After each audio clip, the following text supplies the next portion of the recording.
the most significant posture since President Trump returned to the White House, and the first time U.S. forces have gone after these Iranian-backed Houthi rebels in Yemen since President Trump returned to the White House.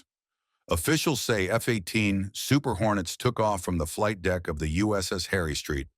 Truman were the weapons used in this strike. President Trump announced the strikes just a few minutes ago on his Truth Social, saying, "Today I have ordered the United States military to launch decisive and powerful military action against the Houthi terrorists in Yemen. They have waged an unrelenting campaign of price, violence, and terror against American and other ships, aircraft, and drones." Joe Biden's response was pathetically weak, so the unrestrained Houthis just kept going. Just days after taking office, one of President Trump's first executive orders was redesignating the Houthis a foreign terrorist organization after the Biden administration removed them.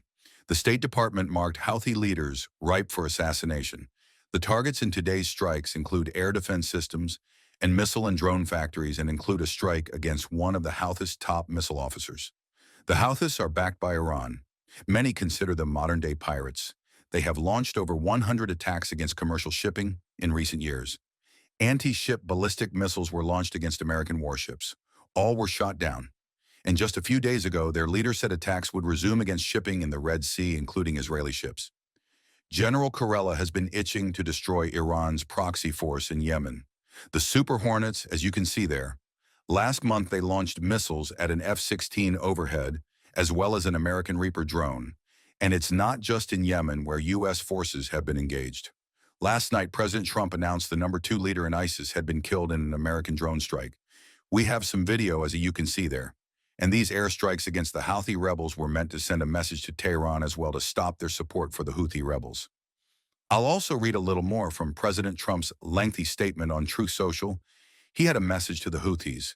It says, quote, "Your time is up and your attacks must stop starting today. If they don't, hell will rain down upon you like never before. And to Iran, support for the Houthi terrorists must end immediately." And President Trump said he won't be nice about it. During the Biden administration, the Navy said it was basically more engaged in seaborne operations than at any time since World War II. It was intended to put an end to that kind of thing on the part of the Houthis. Multiple times, U.S. warships came under attack in the Red Sea and off the Gulf of Aden, and that has never happened in world history. Ballistic missiles have never been launched at U.S. warships before. That was always a concern in the Pentagon. What if one of those missiles gets through? It was notable President Biden in his farewell address talked about U.S. forces not being engaged in combat, and if you looked at the Navy press release when the USS Dwight D. Eisenhower returned from the Red Sea, they talked about hundreds of bombs being dropped against the Houthis, dozens of air missiles shooting down drones flying overhead. These interceptor missiles launched from the destroyers and cruisers in the strike group, they cost millions of dollars. Shooting down what were, in essence, flying lawnmowers launched from the Houthis, very crude drones, just $50,000 or so in cost, and the fact that these vital shipping lanes that are needed for commerce and the oil trade have been essentially shut down since October 7th massacre. Commercial ships having to take that long journey around Africa, certainly adding to the cost. Certainly, there's an economic message with the Houthis, and these strikes could go on for a number of days. That's not immediately clear, because one of the goals is to target their weapons storage, facilities which are reportedly deep underground. So they're going to be using those bunker busters and probably repeatedly try to get to those warehouses that are essentially buried. And its Super Hornets carry 2,000-pound satellite-guided bombs. Those are not bunker busters. If you needed those, you'd probably have to call in something heavier, perhaps B-2 bombers. We saw that one time during the Biden administration launching from Missouri, but certainly this is a powerful message being sent. You also have Tomahawk warriors and Tomahawk missiles. Certainly, there's more firepower in the area if called upon. A powerful message not only to the Houthis, but as you say, to Iran as well.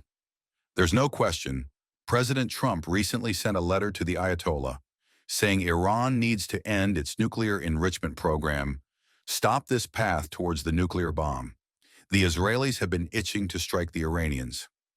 So far, the Trump administration hasn't voiced its support. He has said he wants to end this diplomatically. That's why he sent that letter. but it was rejected by the Ayatollah. No question, this is a message to Tehran and Yemen. Please like this video and subscribe so you don't miss the latest news about the Trump administration.